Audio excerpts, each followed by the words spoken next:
Production support for the Friday Zone is provided by the Margaret A. Cargill Foundation and by WTIU members. Thank you. Taylor, elbows off the table. Jeez, sorry.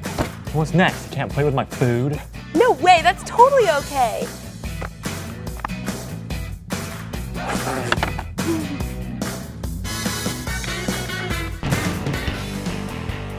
You're not alone. You're in the zone. So hang up the phone and get in the zone. Get in the zone.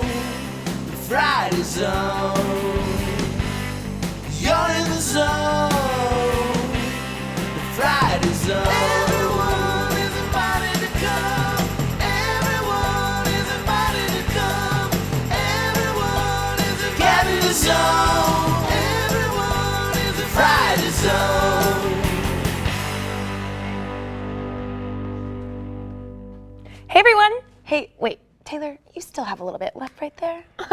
Thanks, Emily. No problem. So, today's show is all about having fun with your food. And we've got cake and ice cream, and we'll show you some cool stuff you can do at home. But first, what food is more fun than popcorn? Yeah, so we sent our Friday Zone investigator, Matt, over to Not Just Popcorn to find out more about how flavored popcorn is made in this Friday Zone investigation.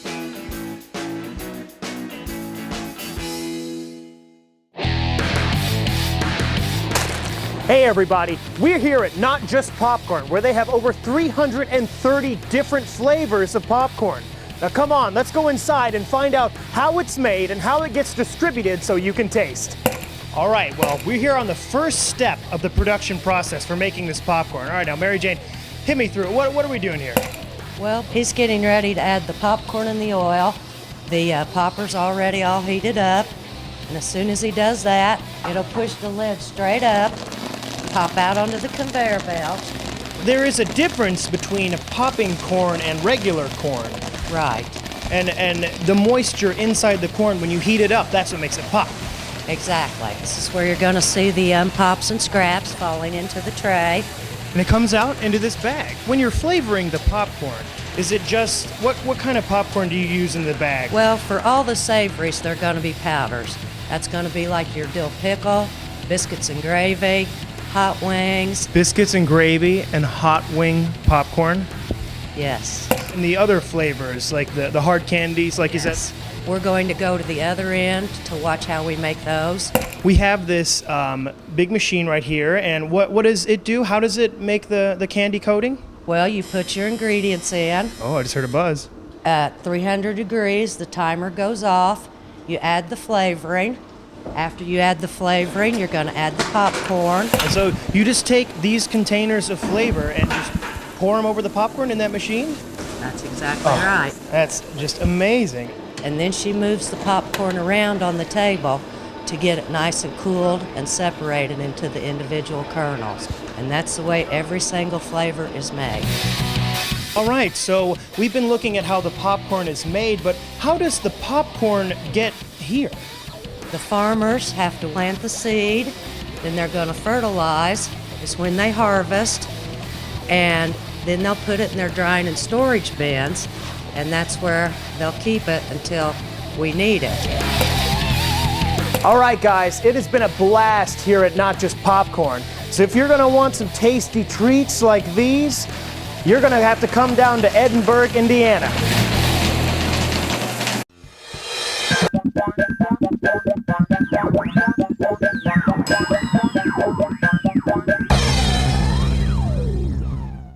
Today's Inventune is potato chips. Did you know that potato chips started out as a prank? In 1853, a Native American man named George Crumb worked as a chef in a resort hotel in New York. He liked to cook people potatoes cut in thick slices and then fried. But one day a customer said, "These potatoes are too darn thick. I won't eat them."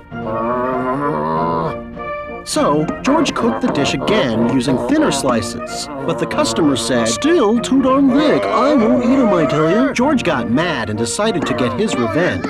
He cut the potatoes in slices as thin as he possibly could and fried them until they were hard and crunchy. When they were served to the customer, "These are the best potatoes I've ever had." Joining us here in the zone is a woman after my own heart, Christine, the super cake lady from the Sweet Seas Specialty Cakes. Christine, the cakes you make are amazing. We've gotten to see some of your lovely cakes that you've created, as well as some stuff I think we're going to get to make here in the zone today. So first, can you tell us how you started out with your cake decorating? Well, I started out like November of 2010, and this is with my own kid's birthday that they wanted a Super Mario cake. A Super Mario cake? Yes, and you cannot get that on any ordinary bakery around here. They were like, "What are you talking about? Are you insane?" So you decided to take it as a challenge and make your own? Yes, yes. And so how did you do that?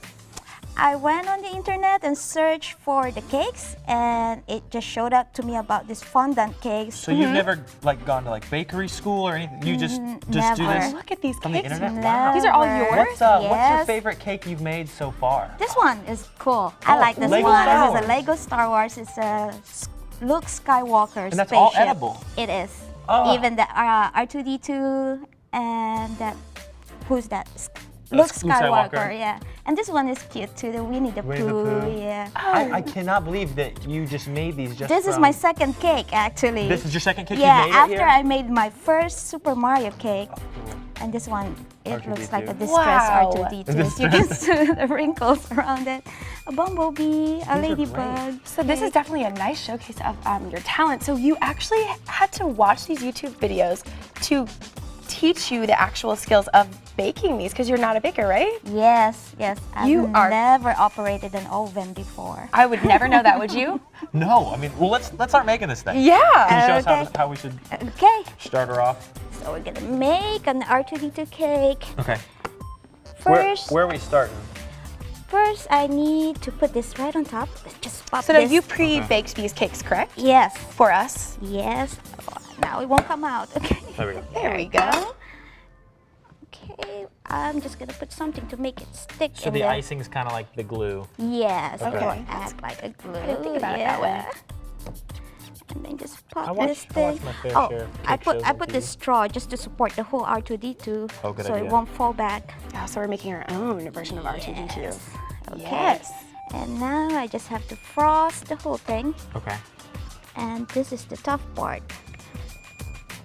So the more you actually practice frosting, does it get easier? Or is it actually based on the Kinda. character?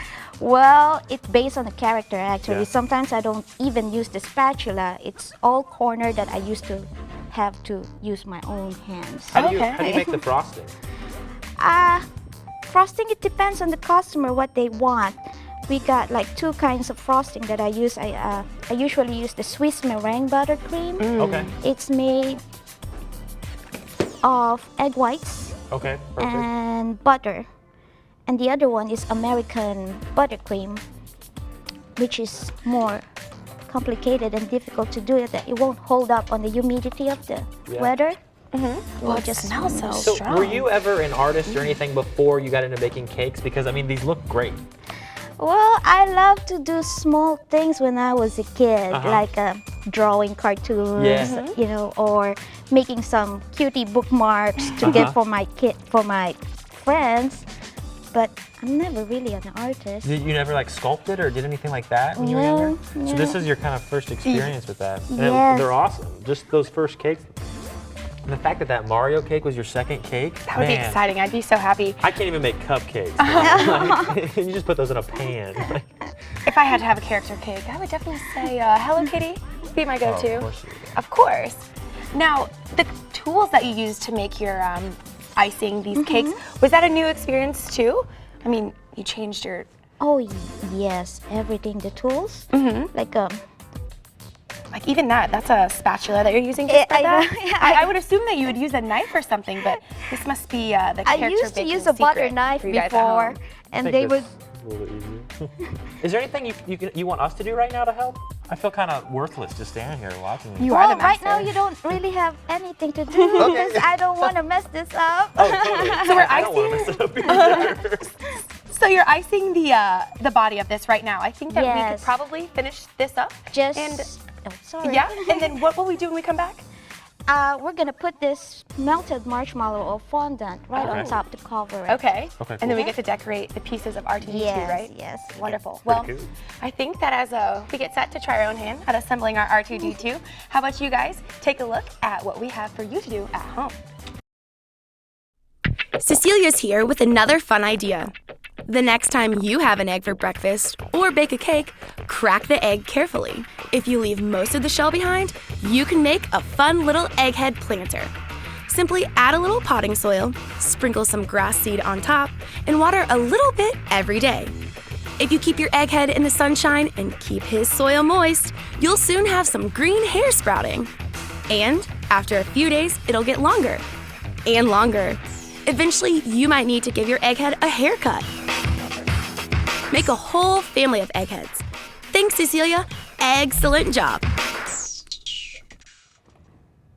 And we're back with Christine here. We have just put our fondant on, cut the trimmings off, set them to the side. We Can had a we eat little bit. those? Oh yes, you can. Yeah, do you want some? Okay. There you go. Thank you. Tell me if you want some more. So we're about to put on our accessories, but the legs come first, right? Yes. All right. Okay. Are you So ready? how are we gonna attach this leg? Well, I put some. What do you call this? Edible glue. Edible glue? You can actually eat Yes. glue? I've been eating glue since the 3rd grade and now it's acceptable. This is great. Okay, let's It do is this. just made of sugar, powdered sugar, and water, and that's the best it. kind of glue. We have a cake made of some good things. Fondant, I just found out, is actually made of marshmallows, which Yeah. makes it even extra tasty, I think. Then you just kind of hold it for a second. Okay. Just to make it Do you want us to stick. help with the other one? Oh, sure. Emily, you do you want- Yeah, I think this one's on you guys. So you just gotta make sure you put the sugar glue Yes. on the back, and it Just actually grab some brush. keeps here. it on there. How much should I put on you? Just rub it all over. Is that good? Mm-hmm. Okay. Do you want to stick it? Absolutely.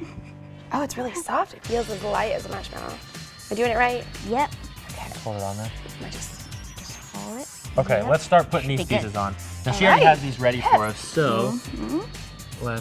I'm gonna start gluing some of these. So the stripe should be right on top here. Okay. Oh, thanks for you too. Okay. So you're gonna do the stripes? Yeah. What if I do the outsides? Okay. We can get a system going on. How long do you have to hold it? Okay, that should be good, but Good? don't make it soak so So wet much? Oh, with the did I- water because See, this is Okay. it will stain or bleed. That's good, Emily. Thank you. Trying to get it close. About right. Hope so. Oh! Oh, there you go. You know what? That happens with old droids sometimes. They get a little rusty and they fall apart. But we'll just add some more glue. Emily, you got some more Yeah, I'll just spread sugar it out. glue? Okay. That should be good.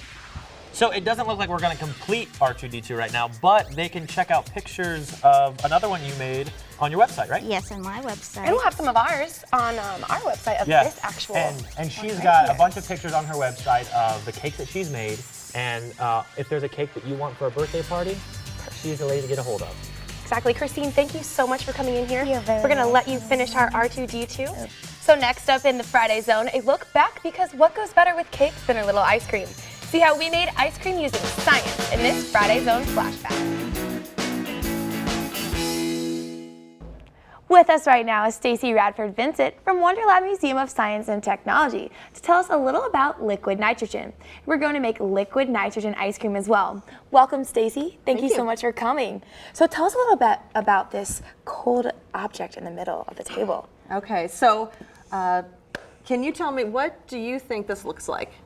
If you were just to walk up to this, what does it kind of look like to you? Boiling water. Boiling water. And that's what it looks like. A lot of people think that what we're seeing in this bowl is actually nitrogen in its liquid form, and it is boiling.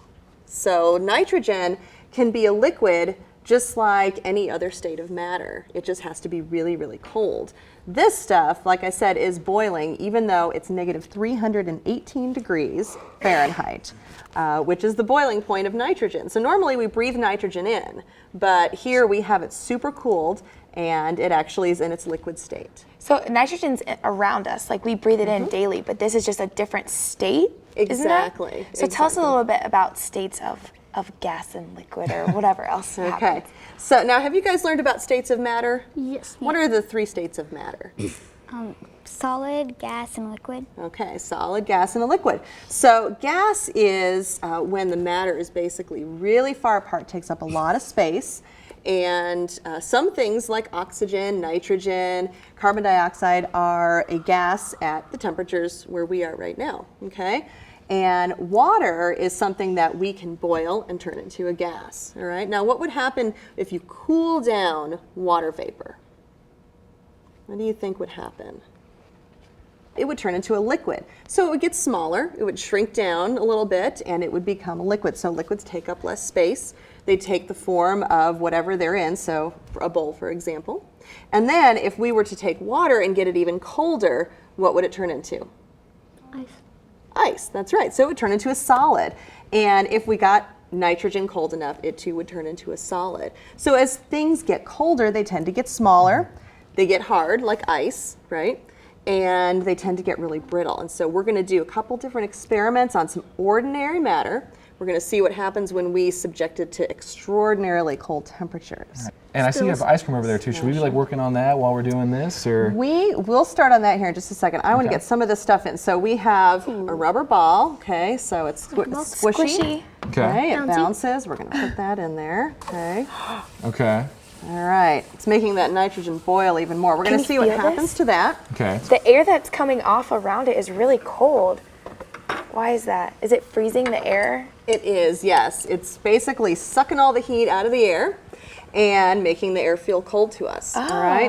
Now, how exactly does this work when you guys make the ice cream? How does that process do that same thing as far as right. changing the states? So what we have right here is milk and some cream and some vanilla and some sugar. And we're going to cool it really, really fast by pouring nitrogen into Okay. it. Now, nitrogen normally at this temperature, it can't stay a liquid. So there's not actually going to be any nitrogen left in that ice cream mixture. But it's going to get it really, really cold as it evaporates into the air. And it's going to leave that mixture frozen and make some really, really good So ice wait, cream. nitrogen isn't poisonous? Not at all. Really? Now, nitrogen is, like I said, normally a gas. We breathe it in all the time, right? We're all standing here. We're all alive, right? And we're going Got to a pour some giant of our container over there. nitrogen in here. And we talked about earlier, what gas do we have to breathe in for our brains to function the right way? Oxygen. Oxygen, that's right. So if all we were to breathe in was nitrogen, that wouldn't be so good, would it? Who would like to grab that spoon right there and start doing some stirring? Okay. Now I'm going to pour this in there. Okay. And Stir- why don't you stir with this hand so that you can put your gloved hand on that bowl as it starts to get cold. Let me pour some of this in here. Need someone to hold the bowl for you? Well, the bowl I think will be okay. It's so cold. Now, how long Go does it ahead usually and take for stir it to that make? around a little bit. How long does it usually take for you to actually make the ice cream out of it? It'll take a couple of minutes. Okay. And so that nitrogen, you see all this smoke that's coming out, that's actually the water vapor in the air that we're seeing. Looks like it's supposed Very to be cool. spooky, Yeah. but it's just cold. Very dry. So is there anything Yes. we can see? Like, is that ball has it already changed its state at all, or is it The gonna take a ball little is longer? probably going to be ready. It's turning to Just a ice. second, and let me borrow your glove again. How's it doing? Okay. Sides are turning to ice. Okay, how about in the middle? It's still liquid. It's still liquid. All right, so let's pour a little bit more in Yeah. there. Well, let's see if we can. If I can throw that ball out and see what it looks like at this You want point. to try and yeah. do that? Okay. Yeah. Here, why don't you put that glove on? Okay. All right, I'm going to Okay. put this in your hand. Take it over to the floor. Okay. Let's see if I can throw this down real quick. We're Just- starting to run out of yeah. time. But I think we got enough. And just throw it. Okay. Okay. Gonna go real quick. It's really cold. All right. It's gonna look really impressive. Let's go. Yeah. All right, who's ready for some ice cream? Woo!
here in the hands-on zone with a crowd of kids. You guys excited to be here?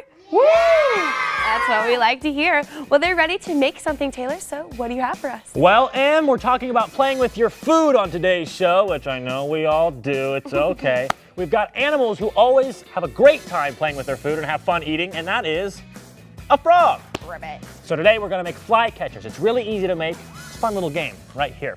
So this is what you're gonna need. You're gonna need a paper cup, paper plates, a piece of yarn or string, scissors to cut with, paint or markers, and a big bead to make your fly out of. And of course, my personal favorite, googly eyes. So let's get started. The first thing you're gonna wanna do is, because if you see the craft here, you're kind of making a game where you catch the fly in the cup.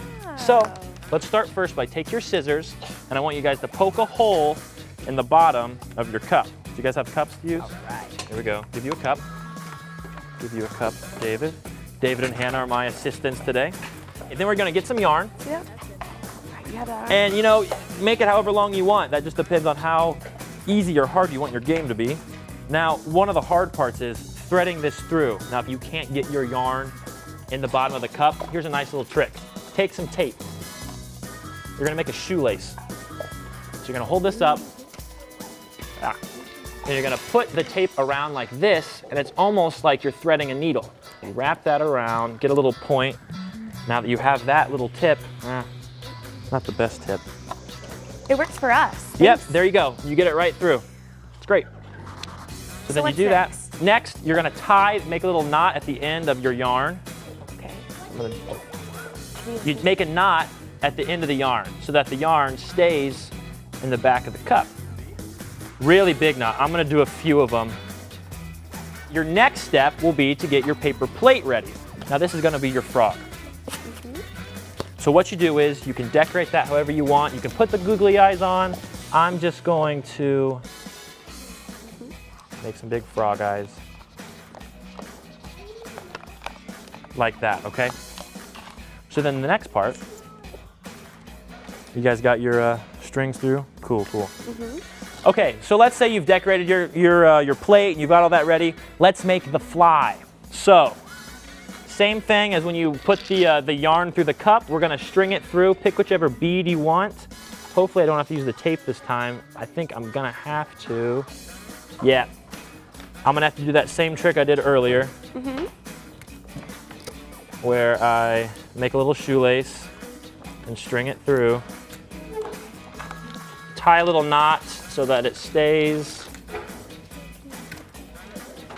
Okay, so now we have the cup and the ball. That's pretty basic, but let's get to making the actual frog. So now I'm gonna take the hot glue gun, put the ball and the yarn inside so it stays in there.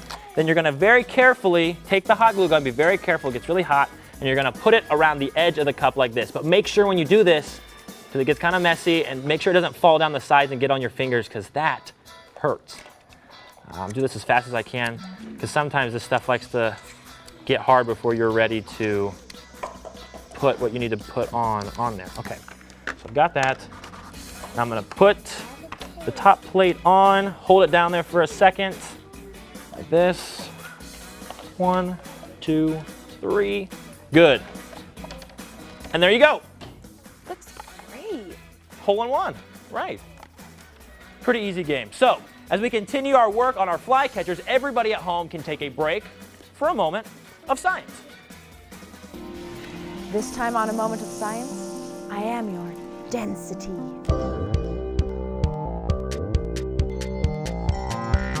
A moment of science. How do you make a Diet Coke float? Take a classic can of Coca-Cola and a can of Diet Coke, and without opening either one, submerge them in water. You'll find the can of Diet Coke rises to the top, while the classic Coke stays sunk. Can you guess why? The answer lies in the chemical contents of the Diet Coke. In fact, in the very distinction that makes it diet. Although their ingredients are otherwise similar, Diet Coke is not made with real sugar. Instead, the makers of Coca-Cola products have replaced the sugar with a synthetic chemical called aspartame. Aspartame, which is commonly known as NutraSweet, is a kind of substitute sugar intended to mimic the distinctive taste of sugar without carrying the associated calories. Real sugar has a high molecular density. In other words, you can think of sugar molecules as being thickly packed together. This also means sugar molecules themselves will be relatively heavy, even when dissolved in solution. In the case of sinking Coke, the real sugar content is acting as an anchor for the can. There's also the fact that NutraSweet is much sweeter than sugar, so less is needed per can to achieve that recognizable Coca-Cola taste. Thus, the bobbing Diet Coke not only has a lower average density, it also has a lower mass. There's less stuff dissolved in the mixture. If you were an advertising executive, you might want to market diet sodas as light. Get it? Light. I'm Andy Strife, and this has been A Moment of Science. Science. Thanks, Mandy. Hey, Emily, what do you think the molecular density of a bug is? I don't know, but my frog likes to eat them. Well, guys, it's been great having you in on the Zone today. Remember to check out our website, FridayZone.org. You can watch this and other episodes of the Friday Zone and check out some behind-the-scene pictures of our crafts there. Remember to live, learn, and play the Friday Zone way. Guys, who's done with their craft? On the count of three, Come everyone out here. show your frog. Come right? out here and let's play a little bit.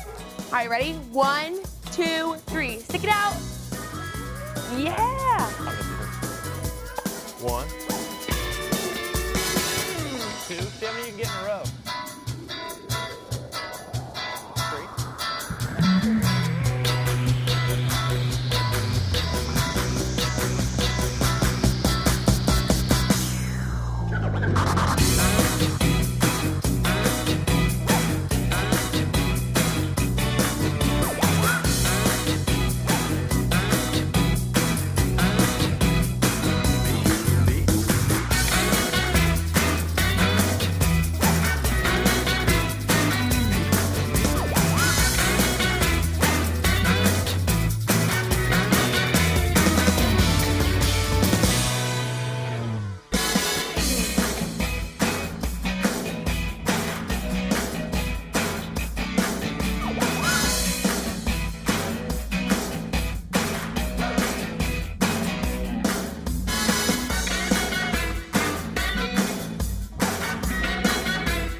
Production support for the Friday Zone is provided by the Margaret A. Cargill Foundation and by WTIU members. Thank you.